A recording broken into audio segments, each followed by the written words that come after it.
High court ಅಂಗಳದಲ್ಲಿ CM Siddaramaiah ವಿರುದ್ಧದ prosecution fight ಜೋರಾಗಿ ನಡೀತಾ ಇದೆ.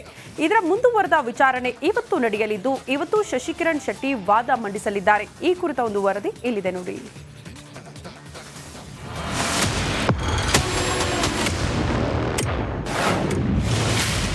ಹೈಕೋರ್ಟ್ ಅಂಗಳದಲ್ಲಿ ಪ್ರಾಸಿಕ್ಯೂಷನ್ ಫೈಟ್.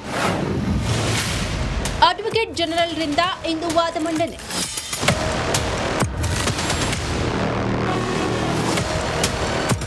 ಪ್ರಾಸಿಕ್ಯೂಷನ್ ಪಂಜರದಲ್ಲಿ ಸಿಲುಕಿ ನರಳಾಡುತ್ತಿರುವ ಸಿಎಂ ಸಿದ್ದರಾಮಯ್ಯ ನೆಮ್ಮದಿ ಇಲ್ಲದಂತಾಗಿದೆ. ಇಂದು ಹೈಕೋರ್ಟ್ನಲ್ಲಿ ಏಕಸದಸ್ಯ ಪೀಠದಲ್ಲಿ ಅರ್ಜಿ ವಿಚಾರಣೆ ನಡೆಯಲಿದ್ದು, ಅಡ್ವೊಕೇಟ್ ಜನರಲ್ ಶಶಿಕಿರಣ್ ಶೆಟ್ಟಿ ವಾದವನ್ನು ಮಂಡಿಸಲಿದ್ದಾರೆ. ಈಗಾಗಲೇ ಏಕಸದಸ್ಯ ಪೀಠದಲ್ಲಿ 4 ಬಾರಿ ಅರ್ಜಿ ವಿಚಾರಣೆ ನಡೆದಿದ್ದು, ಇಂದು ಕೂಡ ವಿಚಾರಣೆ ಮುಂದುವರಿಯಲಿದೆ. ಜಸ್ಟಿಸ್ ಎಂ ನಾಗಪ್ರಸನ್ನ ಅವರಿರುವ ಪೀಠದಲ್ಲಿ ವಿಚಾರಣೆ ನಡೆಯಲಿದೆ. ಇದಕ್ಕೂ ಮುನ್ನ ಕಳೆದ ಸೋಮವಾರ ಅಂದರೆ ಸೆಪ್ಟೆಂಬರ್ 2ರಂದು ಈ ಪ್ರಕರಣದ ಅರ್ಜಿ ವಿಚಾರಣೆ ನಡೆದಿದ್ದು, ಸ್ನೇಹಮಯಿ ಕೃಷ್ಣ ಪರ ಹಿರಿಯ ವಕೀಲ ರಾಘವನ್ ವಾದವನ್ನ ಮಂಡಿಸಿದ್ರು. ಅದರ ಮಾಹಿತಿ ನೋಡೋದಾದ್ರೆ, ಮುಗಿಯದ ಮುಡಾ ಮಂತ್ರ. ಹೈಕೋರ್ಟ್ ಕಟಕಟಿಯಲ್ಲಿ ಮುಂದುವರೆದ ಮುಡಾ ವಾದ. ಸ್ನೇಹಮಯಿ ಕೃಷ್ಣ ಪರ ವಾದ ಮಂಡಿಸಿದ್ದ ವಕೀಲ ರಾಘವನ್ ಸುಮಾರು 2 ಗಂಟೆಗಳ ಕಾಲ ಸುದೀರ್ಘ ವಾದ ಮಂಡನೆ. ಸಿಎಂ ಪತ್ನಿ ಬಂದು ಜಮೀನಿನ ಬಗ್ಗೆ ಸವಿಸ್ತರವಾಗಿ ಮನವರಿಕೆ. ಸಿಎಂ ಇನ್ವಾಲ್ವ್ಮೆಂಟ್ ಬಗ್ಗೆ ಹೈಕೋರ್ಟ್ಗೆ ರಾಘವನ್ ಮಾಹಿತಿ. ಸಿದ್ದರಾಮಯ್ಯ ಅಧಿಕಾರಾವಧಿ, ಜಮೀನಿನಲ್ಲಾದ ಬದಲಾವಣೆ. ಈ ಸಿದ್ದರಾಮಯ್ಯ ಪ್ರಕರಣದಲ್ಲೇ 2 ಗೊಂದಲ ಇರೋದು. ಒಂದು, ಸಿದ್ದರಾಮಯ್ಯ ಬಾಮೈದನಿಗೆ ಜಮೀನು ಕೊಟ್ಟಿದ್ದು ಯಾರು? ಸಿದ್ದರಾಮಯ್ಯ ಹೇಳುವಂತೆ ಕೋರ್ಟ್ ನೀಡಿರುವ ದಾಖಲೆಯಂತೆ ಜವರ ಪುತ್ರ ದೇವರಾಜನಿಂದ 3.16 ಗುಂಟೆ ಜಮೀನು ಖರೀದಿ. ದೇವರಾಜನಿಂದ ಜಮೀನು ಖರೀದಿಸಿದ್ದ ಮಲ್ಲಿಕಾರ್ಜುನ್ ಸ್ವಾಮಿ.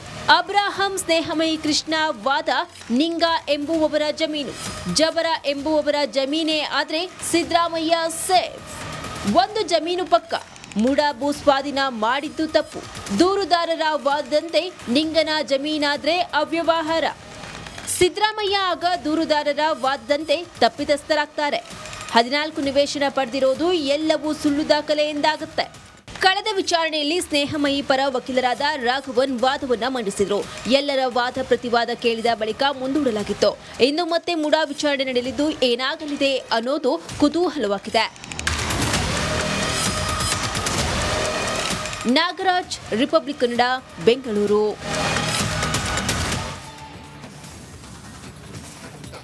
ಬಳ್ಳಾರಿ ಸೆಂಟ್ರಲ್ ಜೈಲಲ್ಲಿರೋ ಕಾಟೇರನಿಗೆ ನಿತ್ಯ ನರಕ ದರ್ಶನವಾಗ್ತಿದೆ.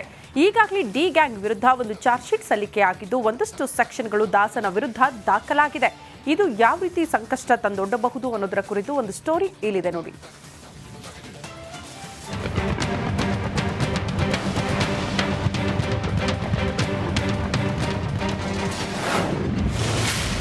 ದಾಸನ ವಿರುದ್ಧ ಸಾಲು ಸಾಲು ಸೆಕ್ಷನ್ಸ್ ದಾಖಲು. ಕೇಸ್ ಸಾಬೀತಾದ್ರೆ ಕಾಟೇರ ಲಾಕ್ ಫೇಕ್ಸ್. ರೇಣುಕಾಸ್ವಾಮಿ ಕೊಲೆ ಕೇಸಲ್ಲಿ ಲಾಕ್ ಆಗಿರೋ ದರ್ಶನ್ ಪರಪ್ಪನ ಅಗ್ರಹಾರದಿಂದ ಬಳ್ಳಾರಿ ಜೈಲಿಗೆ ಶಿಫ್ಟ್ ಆಗಿದ್ದಾಯಿತು. ಬಳ್ಳಾರಿ ಸೆಂಟ್ರಲ್ ಜೈಲಿನಲ್ಲಿ ನಿತ್ಯ ನರಕ ಯಾತನೆ ಅನುಭವಿಸುತ್ತಿರುವ ದಾಸನ ವಿರುದ್ಧ ಸಾಲು ಸಾಲು ಸೆಕ್ಷನ್ಗಳು ದಾಖಲಾಗಿವೆ.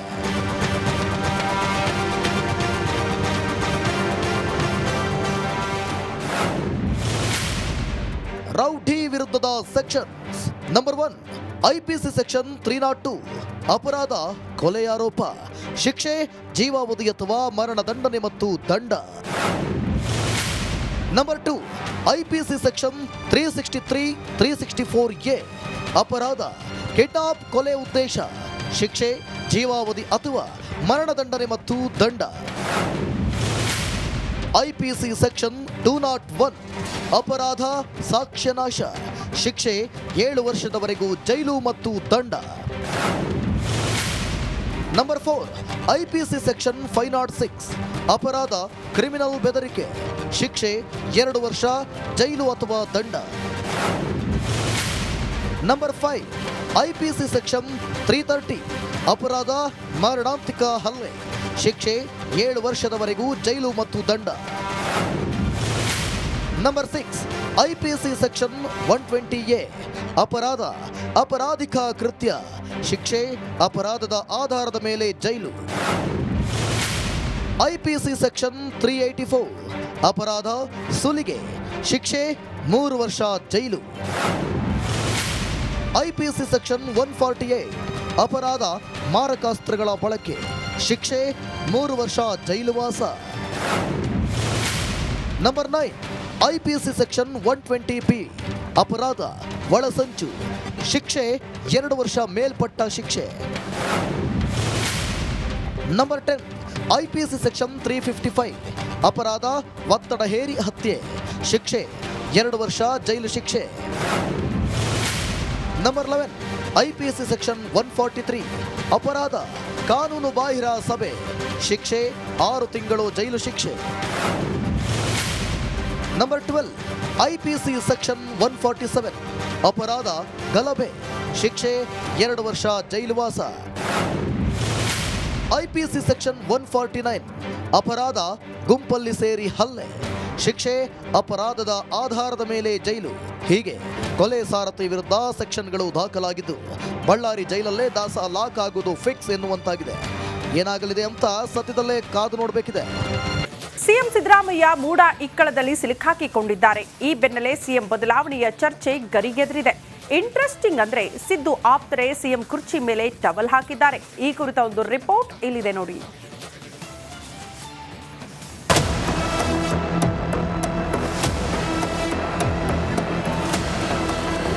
ರಾಜ್ಯ ಕಾಂಗ್ರೆಸ್ನಲ್ಲಿ ಗದ್ದುಗೆ ಗುದ್ದಾಟ ಜೋರಾಗಿದ್ದು ಸಿದ್ದು ಆಪ್ತರ ಸಿಎಂ ಸೀಟ್ ಮೇಲೆ ಕಣ್ಣಿಟ್ಟಿದ್ದಾರೆ.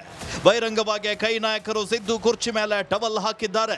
ನಾ ಮುಂದು ತಾ ಮುಂದು ಅಂತ ಸಿಎಂ ರೇಸ್ನಲ್ಲಿ ನಿಂತಿದ್ದಾರೆ. ಇದೀಗ ಈ ಫೈಟ್ ಮತ್ತೊಂದು ಮಜಲನ್ನ ಪಡೆದಿದೆ. ಮುಂದಿನ ಸಿಎಂ ಸತೀಶ್ ಜಾರಕಿಹೊಳಿ ಅಭಿಮಾನಿಗಳ ಕ್ಯಾಂಪೇನ್. ಸಿಎಂ ಹುದ್ದೆ ಖಾಲಿಯಾದರೆ ಸತೀಶ್ ಜಾರಕಿಹೊಳಿಯೇ ಆಗಲಿ ಅಂತ ಬೆಳಗಾವಿಯಲ್ಲಿ ಅಭಿಯಾನ ನಡೀತಾ ಇದೆ. ಖುದ್ದು ಸತೀಶ್ ಜಾರಕಿಹೊಳಿ ಫ್ಯಾನ್ಸ್ ಪತ್ರಿಕೆ ಸಾಮಾಜಿಕ ಜಾಲತಾಣದಲ್ಲಿ ಕ್ಯಾಂಪೇನ್ ಅನ್ನ ಶುರು ಮಾಡಿದ್ದಾರೆ. ಈ ಬಗ್ಗೆ ರಿಯಾಕ್ಟ್ ಮಾಡಿದ ಸಚಿವ ಸತೀಶ್ ಜಾರಕಿಹೊಳಿ 2028ಕ್ಕೆ ಸಿಎಂ ಆಗುವ ತಯಾರಿಯನ್ನ ಮಾಡ್ತೇವೆ ಎಂದಿದ್ದಾರೆ. ಪರೋಕ್ಷವಾಗಿ ಸಿದ್ದರಾಮಯ್ಯ ಬಿಟ್ರೆ ನಾನೇ ಮುಂದಿನ ಸಿಎಂ ಅನ್ನೋ ಸುಳಿವನ್ನ ಕೊಟ್ಟಿದ್ದಾರೆ. ಅದು ಅವಾಗ ಕಾಯ್ತೀವಿ, ಇಲ್ಲ ನೋಡೋಣ. 28ರಲ್ಲಿ ನಮ್ಮದು ಪ್ಲ್ಯಾನ್ ಇದೆ, ಅಲ್ಲಿಗೆ ಅವಾಗ ನೋಡೋಣ. ಸೊ ಇವಾಗಂತೂ ಚರ್ಚೆ ಅನವಶ್ಯಕ, ಸಾಕಷ್ಟು ಸರಿ ಹೇಳಿದ್ವಿ. ಈಗ ಅದು ಪ್ರಶ್ನೆ ಬರ್ತಲ್ಲ, ಅದು CM ಕುರ್ಚಿ ಚರ್ಚೆ ಬಗ್ಗೆ. ಮುಂದೊಂದು ದಿನ ನಾನು ಸಿಎಂ ಆಗ್ತೇನೆ. ಮತ್ತೆ ಸಿಎಂ ಆಸೆ ಬಿಚ್ಚಿಟ್ಟ MB ಪಾಟೀಲ್. ಸಿಎಂ ಸೀಟ್ ಮೇಲೆ ಸಚಿವ MB ಪಾಟೀಲ್ ಕೂಡ ಖರ್ಚಿಪ್ ಹಾಕಿದ್ದಾರೆ.